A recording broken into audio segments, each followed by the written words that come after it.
UP के उन्नाव में police और शातिर बदमाशों के बीच हुई मुठभेड़, पुलिस की गोली से 2 बदमाश घायल। यूपी के इटावा में 17 साल से फरार आरोपी ईशान मोहम्मद को रेलवे पुलिस ने किया गिरफ्तार। स्थान बदल बदल कर पुलिस को चकमा दे रहा था आरोपी। बिहार के मोतिहारी में भारी बारिश के बाद बाढ़ की चपेट में 2 दर्जन से ज्यादा गांव। बाढ़ से प्रभावित लोगों ने रेलवे स्टेशन पर बनाया अपना आशियाना। छत्तीसगढ़ के धमतरी में डीएमएसपी आवास इलाके में पहुंचा दंतेल हाथी, लोगों में दहशत का माहौल। 2 चरणों में होंगे बिहार में विधानसभा चुनाव। 6 और 11 नवंबर को होगी वोटिंग, 14 नवंबर को मतगणना। यूपी के हमीरपुर में एक शख्स ने अपनी दादी को पीट पीट कर मार डाला। पुलिस के मुताबिक शराब के लिए पैसे न मिलने से नाराज था। केंद्रीय वाणिज्य मंत्री पीयूष गोयल ने भारत के यूपीआई को कतर में किया लॉन्च। कहा, दुनिया भर के बैंक्स को जोड़ने का आसान और भरोसेमंद रास्ता है यूपीआई। बिहार में सीट बंटवारे से पहले ही महागठबंधन में सीएम और डिप्टी सीएम पद को लेकर खींचतान तेज। तेजस्वी यादव और मुकेश सहनी ने जताया दावा, कांग्रेस मौन। छत्तीसगढ़ के धमतरी में शराब की दुकान में चोरी वारदात, सीसीटीवी में कैद। चोर ने शराब की बोतलें और 2400 रुपए की चोरी। लोक गायिका मैथिली ठाकुर बिहार में विधानसभा चुनाव लड़ सकती हैं। दरभंगा की अलीनगर सीट से चुनाव लड़ सकती हैं। नित्यानंद राय और विनोद तावड़े से मुलाकात के बाद गायिका मैथिली ठाकुर ने एक्स पर किया पोस्ट। लिखा, जो लोग बिहार के विकास के लिए बड़े सपने देखते हैं उनसे हुई हर बातचीत प्रेरित करती है। बुर्का पहने वोटरों की जांच को लेकर मुख्य चुनाव आयुक्त का बड़ा बयान। बोले, जरूरत पड़ने पर बुर्का हटाकर चेक करेंगे। आंगनबाड़ी कार्यकर्ता जांच में सहयोग करेंगी। सुप्रीम कोर्ट में सीजीआई गवाही पर हमले की कोशिश, कोर्ट रूम में वकील ने फेंका जूता। पीएम मोदी ने सीजीआई बीआर गवाही से बात कर घटना की निंदा की और कहा, न्यायपालिका की गरिमा पर हमला बर्दाश्त नहीं। सीजीआई पर हमला करने पर सुप्रीम कोर्ट बार एसोसिएशन का बयान। कहा, मुख्य न्यायाधीश पर हमला निंदनीय और शर्मनाक।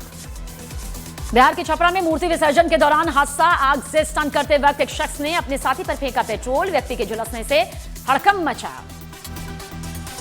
7 राज्यों की 8 विधानसभा सीटों पर उपचुनाव का ऐलान। 11 नवंबर को वोटिंग, 14 नवंबर को नतीजे। इनमें राजस्थान की अंता, पंजाब और तरन तारन और कश्मीर की बडगाम सीट शामिल। झारखंड के जमशेदपुर में बाइक सवार 2 बदमाशों ने एक घर पर की ताबड़तोड़ फायरिंग। बदमाशों की तलाश में पुलिस तेजी से जुटी। झारखंड के सरायकेला में 3 ड्रग्स तस्कर गिरफ्तार। पुलिस ने तस्करों से 40 लाख रुपए की ब्राउन शुगर की बरामद। यूएन में एक बार फिर भारत ने पाकिस्तान को लगाई लताड़। भारत के स्थायी प्रतिनिधि पी हरीश ने कहा, पाकिस्तान कश्मीर मुद्दे पर झूठ और भ्रम फैलाने की कोशिश कर रहा है। ग्वालियर के जय आरोग्य अस्पताल के कार्डियोलॉजी डिपार्टमेंट के आईसीयू वार्ड में चूहे दिखाई दिए घूमते। प्रशासन ने कार्डियोलॉजी डिपार्टमेंट के हेड से किया जवाब तलब। हरियाणा के नारनौल में बंदरों का आतंक। बंदरों के एक झुंड ने 7 साल के बच्चे पर हमला किया। बंदरों के हमले का वीडियो वायरल। पश्चिम बंगाल के जलपाईगुड़ी में बीजेपी सांसद खगेन मुर्मू और विधायक शंकर घोष पर हमला। हमले में बीजेपी सांसद के सिर पर आई गंभीर चोट। राहुल गांधी के मुख्य चुनाव आयुक्त पर व्यक्तिगत हमलों पर बोले मुख्य चुनाव आयुक्त। कहा, राजनीतिक बयानबाजी पर चुनाव आयोग नहीं बोलता, लोकतंत्र में ये सब चलता है। पश्चिम बंगाल में बीजेपी सांसद और विधायक पर हुए हमले की पीएम मोदी ने की निंदा। कहा, यह घटना राज्य की दयनीय कानून व्यवस्था को दर्शाता है। जेएनयू के कार्यक्रम में विदेश मंत्री एस जयशंकर का बयान। कहा, जब दुनिया में अस्थिरता का दौर, तब भारत का उदय। भारत की प्रगति के 3 engine, demand, demography, data.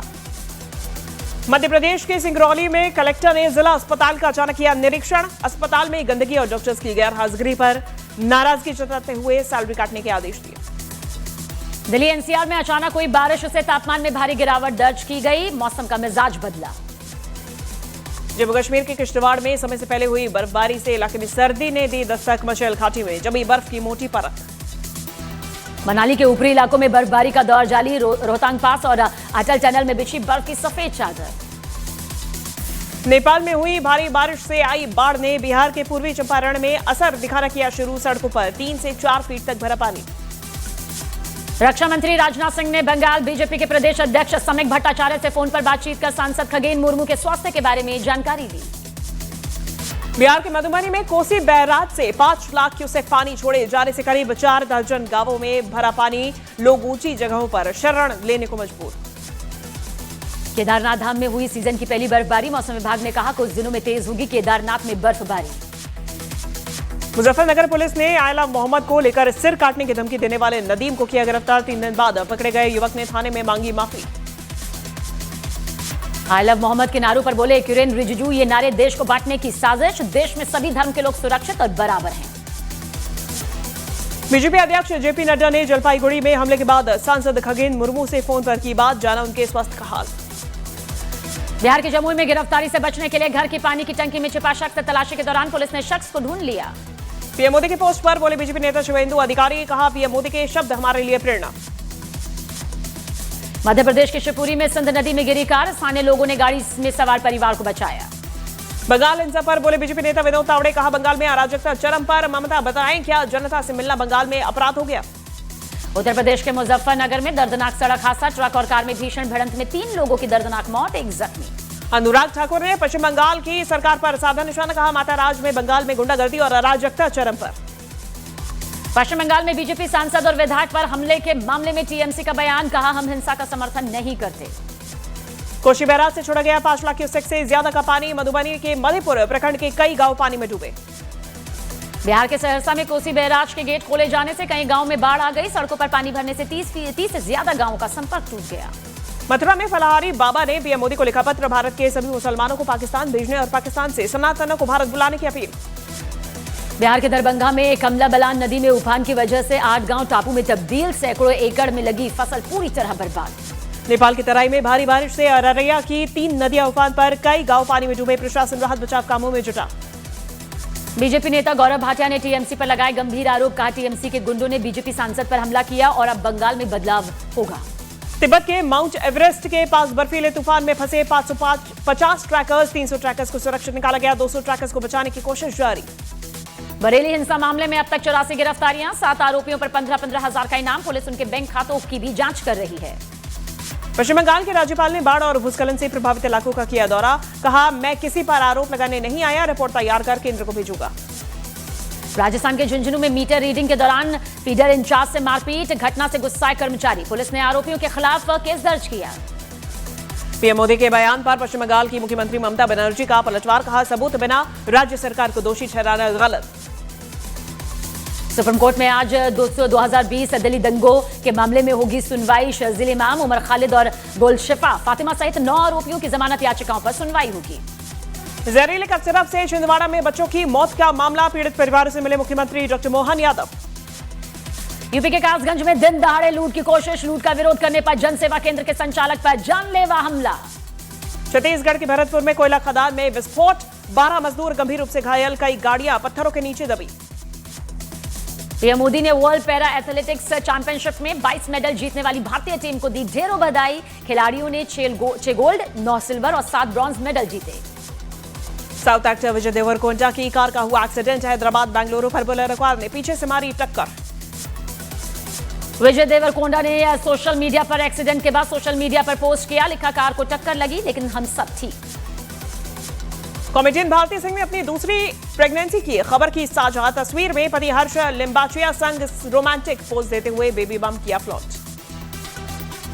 Kannada cinema की ब्लॉकबस्टर फिल्म कंतारा चैप्टर 1 का बॉक्स ऑफिस पर रिकॉर्ड तोड़ प्रदर्शन, फिल्म ने सिर्फ 3 दिनों में 162 करोड़ रुपए से ज्यादा की कमाई की। सीजीआई गवाही पर हमले के आरोपी वकील पर बार काउंसिल ऑफ इंडिया की कार्रवाई, राकेश किशोर को किया गया बार से निलंबित। रिलायंस फाउंडेशन की चेयरपर्सन नीता अंबानी ने वर्ल्ड पैरा एथलेटिक्स चैंपियनशिप में 22 मेडल जीतने पर खिलाड़ियों को दी बधाई और भारत में हुए सफल आयोजन को देश के लिए शानदार अनुभव बताया। केंद्रीय गृह मंत्री अमित शाह ने वर्ल्ड पैरा एथलेटिक्स में भारतीय खिलाड़ियों के शानदार प्रदर्शन को देश के लिए गर्व का मौका बताया, कहा पैरा एथलेटिक्स का जज्बा देखने लायक था। कफ सिरप मामले पर न्यूज 18 इंडिया से बोले मोहन यादव, बच्चों की मौत से दुखी हूं, दोषियों को कठोर सजा जरूर मिलेगी। सुप्रीम कोर्ट में सीजीआई पर हुए हमले को तेजस्वी यादव ने बताया शर्मनाक घटना, कहा धर्म की आड़ में कुछ लोग अपना जहर बाहर फेंक रहे। बिहार के सासाराम में स्कॉर्पियो और कार के बीच जोरदार टक्कर, सड़क हादसे में 3 की दर्दनाक मौत, 2 जख्मी। बिहार चुनाव को लेकर कांग्रेस महासचिव केसी वेणुगोपाल का बयान, कहा महागठबंधन मजबूती से मैदान में है, बिहार में हमारी सरकार बनेगी। बिहार चुनाव की तारीखों पर बोले मंत्री अशोक चौधरी, हमारी तैयारी पूरी, सीट बंटवारे पर जल्द होगी घोषणा। बिहार चुनाव की तारीखों के ऐलान पर बोले आरजेडी नेता शक्ति सिंह, कहा बिहार में बाढ़ और त्योहार की स्थिति को ध्यान में रखा जाना चाहिए। बिहार चुनाव की घोषणा पर बोले शिवराज सिंह चौहान, कहा प्रधानमंत्री मोदी के नेतृत्व में बिहार विकास की राह पर, बिहार की जनता का एनडीए को आशीर्वाद फिर मिलेगा। बिहार चुनाव के लिए चिराग पासवान ने लोगों से वोट करने की अपील की, कहा सभी बिहार वासियों और प्रवासी अपने मताधिकार का करें इस्तेमाल। बिहार के सीवान में मछुआरे के जाल में फंसा 25 फीट लंबा और 50 किलो का बहुत बड़ा अजगर, मौके पर मची अफरा तफरी। वन विभाग ने अजगर को सुरक्षित जंगल में छोड़ा। बिहार चुनाव को लेकर पप्पू यादव का सोशल मीडिया पर पोस्ट लिखा, 14 नवंबर को वोट चोर बिहार से बाहर होंगे। Land for job money laundering case में लालू यादव के करीबी अमित कातियाल की याचिका पर सुप्रीम कोर्ट में आज सुनवाई होगी। प्रशांत किशोर का एनडीए सरकार पर वार, कहा इस बार बिहार में बदलाव तय, निकम्मी सरकार जाएगी। उत्तर प्रदेश के मुरादाबाद में जेल में बंद कैदी को नशीला पदार्थ पहुंचाने की कोशिश में एक आरोपी गिरफ्तार, पेशे से वकील है आरोपी युवक। कांग्रेस नेता राशिद आलवी का चुनाव आयोग पर वार, कहा चुनाव आयोग पर भरोसा नहीं किया जा सकता, निष्पक्ष चुनाव हुए तो एनडीए नहीं लौटेगी। कॉमेडियन और कंटेंट क्रिएटर तन्मय भट्ट बने भारत के सबसे अमीर यूट्यूबर। तन्मय की कुल नेटवर्थ 665 करोड़ रुपए। बिहार चुनाव पर बोले रविशंकर प्रसाद, एनडीए ने बिहार में विकास किया, जनता नीतीश और पीएम मोदी के साथ है। एकता कपूर ने वीडियो जारी कर माफी मांगी। एकता कपूर ने कई कलाकारों की आलोचना की थी, जिसके बाद सोशल मीडिया पर उनका जमकर विरोध हुआ। बिहार के डिप्टी सीएम सम्राट चौधरी का बयान, कहा बिहार चुनाव लोकतंत्र का उत्सव, हम चुनाव के लिए तैयार। ऑनलाइन गेमिंग कानून को चुनौती देने वाली कई याचिकाओं पर आज सुप्रीम कोर्ट में होगी अहम सुनवाई। पीएम मोदी 8 अक्टूबर को नवी मुंबई इंटरनेशनल एयरपोर्ट का करेंगे उद्घाटन। एयरपोर्ट का पहला रनवे तैयार, दूसरा रनवे 4 साल में होगा पूरा। महाराष्ट्र के सोलापुर में 6 साल के बेटे को बचाने की कोशिश में पिता की डूबकर मौत। बांध पर बेटे संग घूमने गए थे, पैर फिसला, हुआ हादसा। गजा युद्ध खत्म करने को लेकर ईरान का बड़ा बयान, कहा हम हर शांति पहल का करेंगे स्वागत। लेबनान में हमले का दिल दहला देने वाला वीडियो सामने आया। इजरायल के ड्रोन हमले में दंपति की मौके पर मौत, चलती कार में आग लगी।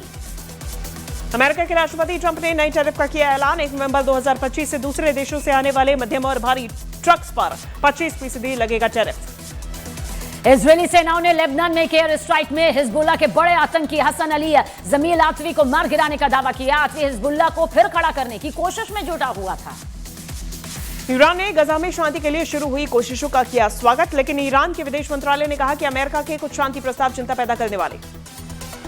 इजरायल ने एक बार फिर गजा पट्टी के इलाके पर बड़ा हवाई हमला किया। इजरायली हमले से मिस्र के शर्म अल शेख में होने वाली हमास से बातचीत पर असर पड़ सकता है। यूक्रेन को चीन के सैटेलाइट से मदद मिलने की खबरों के बीच में रूस ने कहा कि वो जंग के मैदान में किसी भी तरह की चुनौती से निपटने में सक्षम। पिछले 24 घंटे में क्रिप्टो करेंसी बिटकॉइन के निवेशकों को भारी नुकसान। बिटकॉइन के मार्केट कैप में दर्ज की गई 1,78,000 करोड़ की गिरावट। यूक्रेन के राष्ट्रपति ज़ेलेंस्की ने रूस के हथियारों में विदेशी कलपुर्जे लगे होने का किया दावा। रूस को कलपुर्जे देने वाले देशों को सप्लाई चेन पर प्रतिबंध लगाने की मांग की। फ्रांस के प्रधानमंत्री सेबेस्टियन लुकाहर्नु ने कुर्सी संभालने के 1 ही महीने के अंदर इस्तीफा दे दिया। 9 सितंबर को फ्रांस के प्रधानमंत्री पद की शपथ ली थी उन्होंने। गजा के कई इलाकों में फिर गूंजी धमाकों की आवाजें। 2 साल से जारी जंग में अब तक 67,000 से ज्यादा फिलिस्तीनी मारे गए। यूक्रेनी कमांडर दिमित्रो लावरो का दावा, कहा रूसी तोड़फोड़ दस्ते प्रोकोफ्स में सक्रिय हैं। जमीनी और हवाई मोर्चे पर भीषण लड़ाई जारी।